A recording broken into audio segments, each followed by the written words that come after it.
इस कहानी की शुरुआत होती है एक ऐसी दुनिया से जहां इंसान लगभग खत्म हो चुके हैं और जो बचे हैं वो अब इंसान नहीं रहे। एक आदमी जो हर दिन जिंदा रहने की कोशिश करता है, लेकिन हर रात मौत उसके दरवाजे पर खड़ी होती है। वो सोचता है कि वो इस दुनिया का आखिरी अच्छा इंसान है, लेकिन उसे नहीं पता कि किसी और की नजर में वो खुद एक राक्षस बन चुका है। और जब सच सामने आता है तो पूरी कहानी पलट जाती है। तो चलो देखते हैं क्या होता है आगे।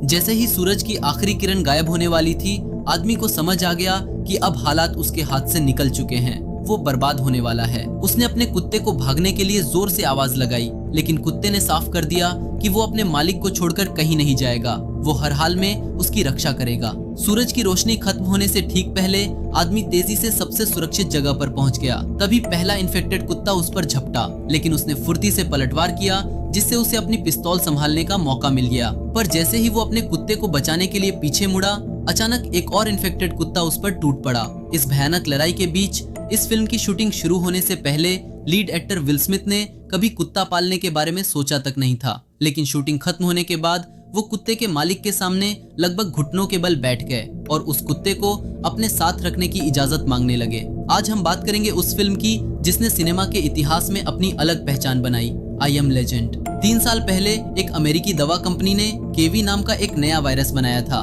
एक्सपर्ट्स का दावा था कि ये वायरस कैंसर जैसी खतरनाक बीमारी को जड़ से खत्म कर सकता है, लेकिन जो हुआ वो किसी ने सोचा भी नहीं था। ये वायरस हवा के जरिए फैल गया और सिर्फ 3 साल के अंदर इसने पूरी दुनिया की 90% आबादी को खत्म कर दिया। बाकी बचे 9% लोग इंसान नहीं रहे, वे बेरहम खतरनाक जीवों में बदल गए और सिर्फ 1% से भी कम लोग ऐसे थे जिनमें इस वायरस के खिलाफ एंटीबॉडी मौजूद थी। वे बन गए सर्वाइवर्स। लेकिन अब ये सर्वाइवर्स भी सुरक्षित नहीं थे। ऐसा लग रहा था जैसे इंसानियत धीरे धीरे खत्म हो रही हो। खुद को टूटने से बचाने के लिए रॉबर्ट अपने दिन को किसी तरह सामान्य बनाने की कोशिश करता है। हर सुबह वो एक खाली रिकॉर्ड स्टोर में जाता है, सीडीज उठाता है और वहाँ खड़े मैनिक्विन से ऐसे बात करता है जैसे वे जिंदा हों। उनमें से एक छोटे बालों वाली लड़की काफी समय से उसके दिमाग में बस चुकी थी, लेकिन अजीब बात यह थी कि वो आज तक उसका फोन नंबर मांगने की हिम्मत नहीं जुटा पाया। दोपहर में वो घाट पर जाता है और रेडियो ब्रॉडकास्ट के जरिए किसी और सर्वाइवर से संपर्क करने की कोशिश करता है, लेकिन हर बार सन्नाटा ही जवाब देता है। उसका पसंदीदा टाइम पास है एक फाइटर जेट के विंग पर खड़े होकर गोल्फ खेलना, लेकिन इस बार कुछ अलग था। सैम ने अचानक पास में कुछ हिलता हुआ देखा। क्या था वो? रॉबर्ट ने तुरंत अपने स्कोप से देखा। वो एक जंगली हिरन था। ये एक मौका था अपने खाने का इंतजाम करने का। वो और उसका कुत्ता तुरंत उसके पीछे निकल पड़े। सैम ने जल्दी ही हिरन को घेर लिया और वो भागते भागते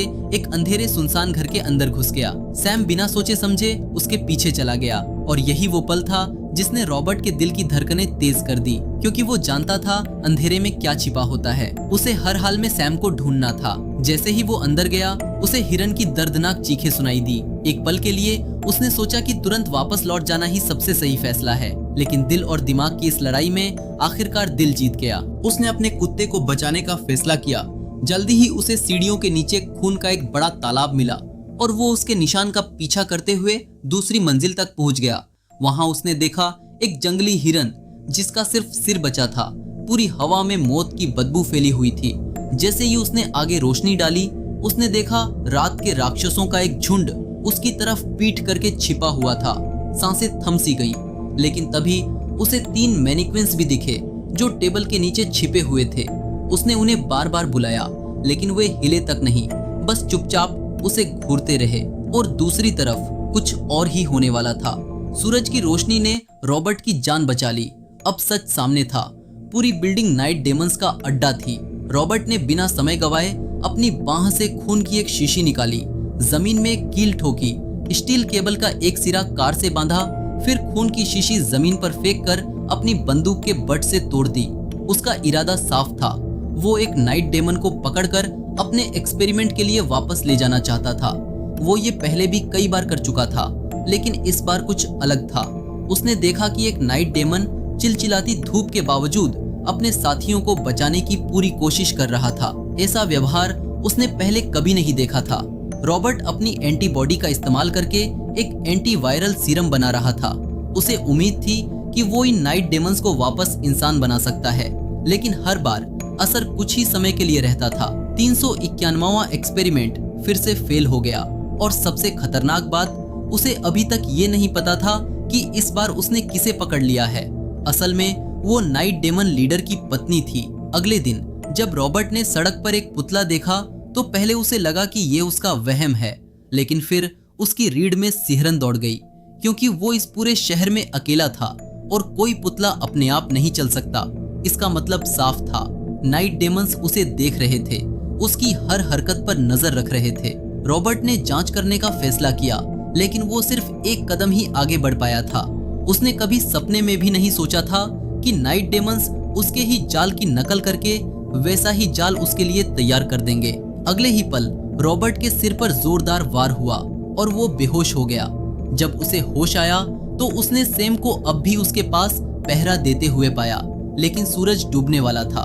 घबराकर रॉबर्ट ने जल्दी से खंजर निकाला और अपने टखने में बंधी रस्सी काट दी, लेकिन गिरते वक्त वही खंजर उसके पैर में धंस गया। अब वही सीन शुरू होता है। रॉबर्ट दर्द से कराहते हुए धीरे धीरे जमीन पर पड़ी कार की ओर बढ़ रहा था। तभी नाइट डेमन लीडर ने 3 वायरस इन्फेक्टेड कुत्तों को उसकी तरफ छोड़ दिया। सैम अपने मालिक की रक्षा के लिए उन खतरनाक कुत्तों से भिड़ गया। एक भयानक लड़ाई हुई। आखिरकार रॉबर्ट बच तो गया, लेकिन वो गंभीर रूप से घायल हो चुका था। वो तुरंत तीनों मादा कुत्तों को उठाकर अपनी लैब में ले गया और उन पर वही सीरम इस्तेमाल किया जिसे वो अभी तक पूरी तरह सफल नहीं बना पाया था। उसे पता था चांस बहुत कम है, लेकिन फिर भी वो उन्हें अपनी बाहों में थामे रहा, जैसे किसी चमत्कार का इंतजार कर रहा हो। लेकिन जब उसने धीरे धीरे अपने हाथ खोले तो उसकी उम्मीदें टूट गईं। तीनों कुत्तों के बाल झड़ने लगे थे, उनकी आंखों और मसूड़ों से खून बह रहा था। ये साफ था, वायरस ने उन्हें पूरी तरह बदल दिया था। अब कुछ भी बचा नहीं था। रॉबर्ट ने अपना चेहरा मोड़ लिया। उसने सैम को कसकर पकड़ लिया और भारी दिल के साथ उसे उसकी आखिरी यात्रा पर भेज दिया। उस पल उसके दिमाग में 3 साल की हर याद घूमने लगी। हर बोरिंग सुबह, हर अकेली दोपहर, हर खामोश उदास रात जो उसने सैम के साथ बिताई थी। और फिर उसे 3 साल पहले की वो रात याद आई जब सब कुछ बदल गया था, जब वायरस फैला था, जब उसे अपनी पत्नी और बच्चों से अलग होना पड़ा था। और जाते जाते उसकी बेटी ने सैम को उसकी तरफ बढ़ाते हुए कहा था, सैम, तुम्हें मेरे पापा की रक्षा करनी होगी। अब सैम अपना मिशन पूरा कर चुका था। रॉबर्ट ने हिम्मत जुटाई और उस छोटे बालों वाली औरत से बात की, फ्लर्ट करने के लिए नहीं बल्कि अलविदा कहने के लिए, क्योंकि अब उसने फैसला कर लिया था, चाहे उसकी जान ही क्यों न चली जाए, वो अपनी माँ का बदला लेकर रहेगा।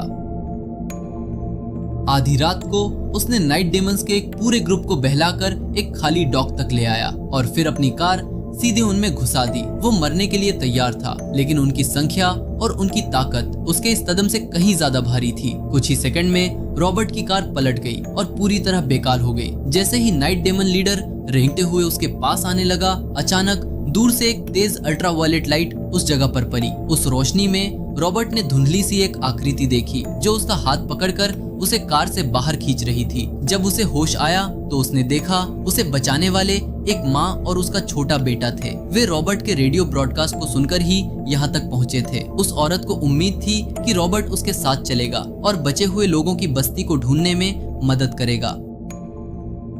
धीरे धीरे वे एक दूसरे को समझने लगे, लेकिन तभी पानी में खेलने वाला छोटा लड़का अचानक यहीं से रॉबर्ट को एक नई उम्मीद मिली, एक नया आइडिया। अगर नाइट डेमंस को पहले ठंडा किया जाए तो शायद एंटीवायरल सीरम ज्यादा असर कर सकता है। लेकिन उसी समय खतरा फिर से उनके दरवाजे तक आ चुका था। नाइट डेमंस की पूरी सेना उन्हें ट्रैक करते हुए उनके घर तक पहुंच गई थी। रॉबर्ट के पास कोई और रास्ता नहीं था। उसने घर के चारों ओर लगाए बम रिमोट से उड़ा दिए। एक के बाद एक धमाके, पूरा इलाका हिल उठा। धुएं के बादल छटे तो रॉबर्ट ने बाहर झांक कर देखा। उसे लगा सब खत्म हो चुका है, लेकिन सच इससे कहीं ज्यादा खतरनाक था। जैसे ही वो दूसरी मंजिल पर पहुंचा, उसने देखा खिड़कियां टूटी हुई थी। नाइट डेमंस अंदर घुस चुके थे, कुछ खिड़कियों से कूदकर भाग रहे थे। रॉबर्ट तुरंत ऊपर लौटा और देखा कि एक नाइट डेमन उसकी छत को तोड़ रहा था। औरत और बच्चा डर के मारे टेबल के नीचे छिपे हुए थे। जैसे ही नाइट डेमन उन्हें ढूंढने वाला था, रॉबर्ट के पास सिर्फ एक ही रास्ता था। वो भागता हुआ अंदर गया और टेबल से पिस्तौल उठा ली, लेकिन उसे जल्दी ही समझ आ गया ये तो बस शुरुआत है। नाइट डेमन लीडर और भी कई नाइट डेमंस को साथ लेकर सीधे उसके घर की तरफ बढ़ रहा था। वे दीवारों पर चढ़ते हुए छत के टूटे हिस्से से अंदर कूद गए। अब रॉबर्ट, वो औरत और उसका बच्चा, तीनों के पास सिर्फ एक ही जगह बची थी, लैब। वे वहीं छिप गए, लेकिन तभी एक चौंकाने वाली चीज हुई। वो फीमेल नाइट डेमन जिस पर रॉबर्ट ने कूलिंग थेरेपी इस्तेमाल की थी, धीरे धीरे ठीक होने लगी। मतलब रॉबर्ट को आखिरकार सही इलाज मिल चुका था, लेकिन बहुत देर हो चुकी थी। नाइट डेमन्स की सेना अब लैब के अंदर थी। रॉबर्ट ने उनसे बात करने की कोशिश की, लेकिन तभी नाइट डेमन लीडर दौड़ता हुआ आया और कांच पर जोर जोर से वार करने लगा। कांच टूटने ही वाला था कि अचानक वो रुक गया। उसने अपने हाथ से कांच पर एक तितली का निशान बना दिया। रॉबर्ट सन्न रह गया, क्योंकि उसके पास खड़ी फीमेल नाइट डेमन के शरीर पर भी वही तितली का टैटू था। तभी सच्चाई सामने आई। नाइट डेमन लीडर बस अपनी पत्नी को बचाने आया था। रॉबर्ट के हाथ से बंदूक धीरे धीरे नीचे गिर गई। उसने आईवी निकाल लिया और एक बड़ा फैसला लिया, एक जुआ खेलने का। उसने वो फीमेल नाइट डेमन वापस उन्हें सौंप दी। तुम क्या कर रहे हो? मैं सब समझ गया हूँ, रॉबर्ट बुदबुदाया। उसने महसूस किया अब उसे मौत का डर नहीं रहा, बल्कि उसे खुद पर शक होने लगा। उसे एहसास हुआ कि अब तक वो जो कुछ भी करता आया था, वो सिर्फ खुद को सही साबित करने की एक बेवकूफी थी। उसे लगता था कि नाइट डेमन्स ही असली राक्षस हैं, लेकिन उनकी दुनिया में क्या रॉबर्ट खुद एक राक्षस नहीं था? वो भी तो हथियार लेकर उन्हें मारता था, उन पर एक्सपेरिमेंट करता था और खुद को सही समझता था। आखिर में नाइट डेमन लीडर ने रॉबर्ट को कोई नुकसान नहीं पहुंचाया। वो सिर्फ अपनी पत्नी को लेकर चला गया, लेकिन पीछे छोड़ गया एक ऐसा सवाल जिसका जवाब शायद कभी नहीं मिलेगा। प्यार क्या सिर्फ इंसानों का हक है, या फिर इस दुनिया की हर जिंदा चीज में बराबर होता है? इंसान हमेशा खुद को सबसे ऊपर मानता है, लेकिन सच तो ये है, हम सब बस इस ब्रह्मांड की एक छोटी सी कहानी है। तुम, मैं, सब सिर्फ कुछ पल के लिए मौजूद धूल के कण हैं। न कोई पूरी तरह अच्छा है, न कोई पूरी तरह बुरा। बस हर कोई अपनी कहानी का हीरो है। अगर एक्सप्लेन अच्छा लगा तो सब्सक्राइब कर लेना भाई।